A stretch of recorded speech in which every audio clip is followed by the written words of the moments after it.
आइए अब चलते हैं पंचमों अध्याय पर, जो कि है कर्म संन्यास योग अर्थात ज्ञान योग और कर्म योग की एकता, सांख्य पर का विवरण और कर्म योग की वीर्यता। अर्जुन बोले, हे कृष्ण, आप कर्मों में संन्यास की और फिर कर्म योग की प्रशंसा करते हैं, इसलिए इन दोनों में से जो एक मेरे लिए भली भांति निश्चित कल्याणकारक साधन है उसको कहिए।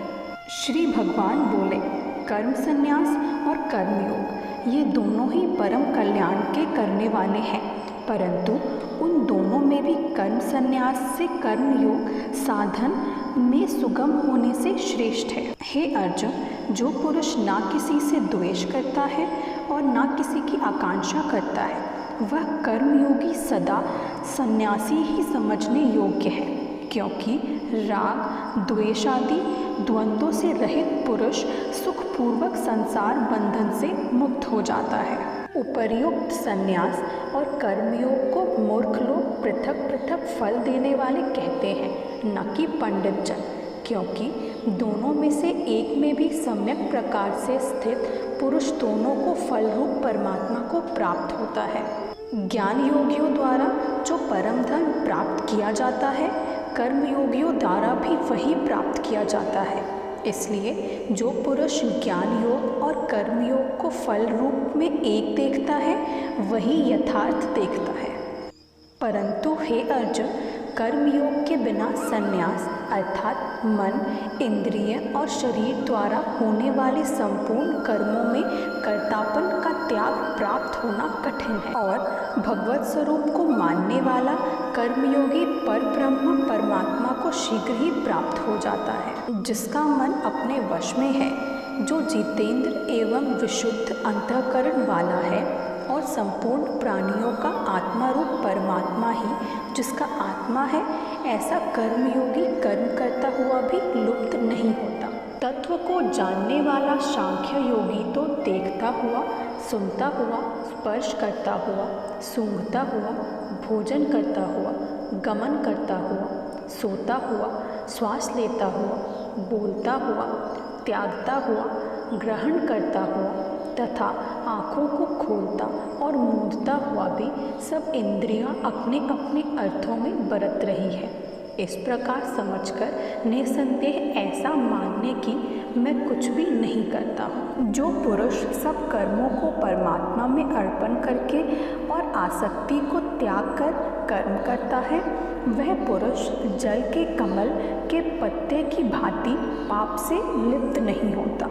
कर्मयोगी ममत्व बुद्धि रहित केवल इंद्रिय, मन, बुद्धि और शरीर द्वारा भी आसक्ति को त्याग कर अंतःकरण की शुद्धि के लिए कर्म करते हैं। कर्मयोगी कर्मों के फल का त्याग करके भगवत प्राप्ति रूप शांति को प्राप्त होता है, और सकाम पुरुष कामना की प्रेरणा से फल में आसक्त होकर बंधता है। अंतःकरण जिसके वश में है, ऐसा सांख्य योग का आचरण करने वाला पुरुष ना करता हुआ और ना करवाता हुआ ही नवद्वारों वाले शरीर रूप घर में सब कर्मों को मन में त्याग कर आनंद पूर्वक सच्चिदानंद घन परमात्मा के स्वरूप में स्थित रहता है। परमेश्वर मनुष्यों के ना तो कर्तापन की, ना कर्मों की और ना कर्म फल के संयोग की रचना करते हैं, किंतु स्वभाव ही बरत रहा है।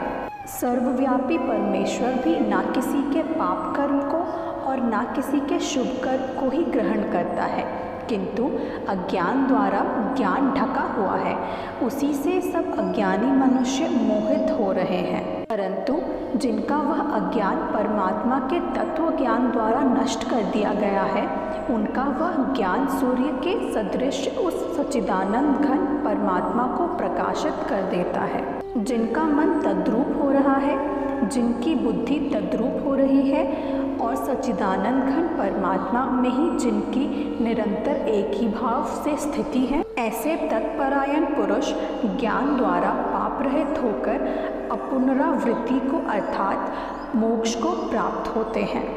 वे ज्ञानजन, विद्या और विनय युक्त ब्राह्मण में तथा गौ, हाथी, कुत्ते और चांडाल में भी समदर्शी ही होते हैं। जिनका मन समभाव में स्थित है उनके द्वारा इस जीवित अवस्था में ही संपूर्ण संसार जीत लिया गया है, क्योंकि सच्चिदानंद घन परमात्मा निर्दोष और सम है।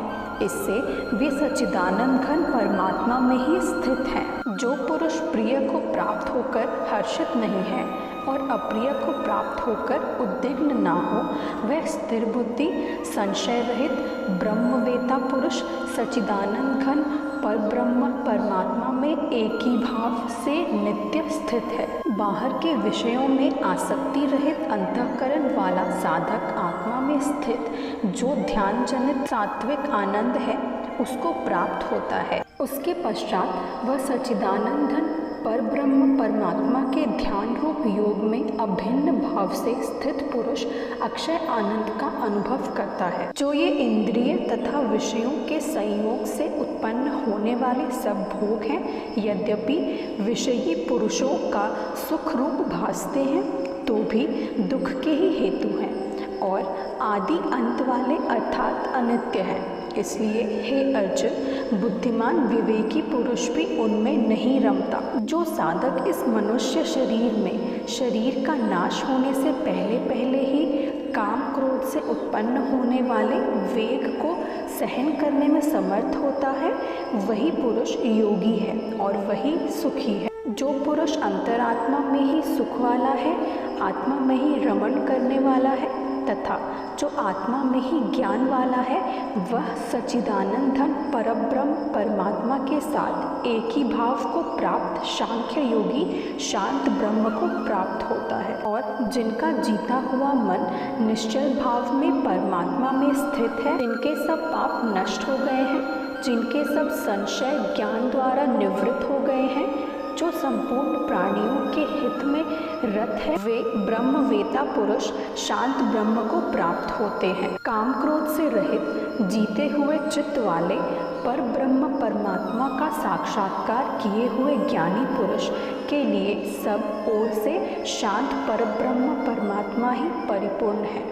बाहर के विषय भोगों को ना चिंतन करता हुआ बाहर की निकालकर नेत्रों की दृष्टि को भ्रिकुटी के बीच में स्थित करके तथा नासिका में विचरने वाले प्राण और अपान वायु को सम करके जिसकी इंद्रियां, मन और बुद्धि जीती हुई है, ऐसा जो मोक्षपरायण मुनि इच्छा, भय और क्रोध से रहित हो गया है, वह सदा मुक्त ही है। मेरा भक्त मुझको सब यज्ञ और तपों का भोगने वाला, संपूर्ण लोकों के ईश्वरों का भी ईश्वर तथा संपूर्ण भूत प्राणियों का सुहृद अर्थात स्वार्थ रहित दयालु और प्रेमी ऐसा तत्व से जानकर शांति को प्राप्त होता है। इसी से श्रीमद् भागवत गीता के 5वें अध्याय की समाप्ति होती है। आशा करती हूँ कि ये वीडियो आप लोगों को ज़रूर पसंद आया होगा। कृपया करके इस चैनल को लाइक, शेयर एंड सब्सक्राइब ज़रूर करें। धन्यवाद।